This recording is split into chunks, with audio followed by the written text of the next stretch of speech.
Обращаемся к вам от лица общественности города Евпатории с просьбой предотвратить уничтожение архитектурного памятника дворца Калга-Султан в Симферополе. Вопреки решению суда и возмущениям общественности на месте археологических изысканий в Симферополе предпринимателями проводится строительство гостиничного комплекса. Просим вас предотвратить это кощунственное действие и посодействовать в решении данного вопроса. К сожалению, нам раз за разом приходится обращаться в самые высокие сферы для того, чтобы защитить наши культурные права, права народа, который был незаконно депортирован в 1944 году и потерявшего за годы десятилетия геноцида очень много культурных своих памятников.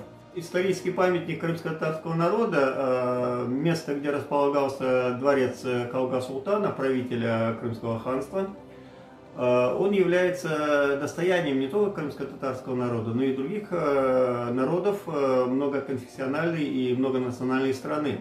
Я участвую во флешмобе «Давайте сохраним Калга-Султан», ведь на данный момент там сейчас проводится застройка, и мы не хотим, чтобы памятник крымской культуры просто так исчез. Так же, как и многие другие мусульмане, выступаю против застройки территории бывшего дворца Калга-Султана в городе Симферополь.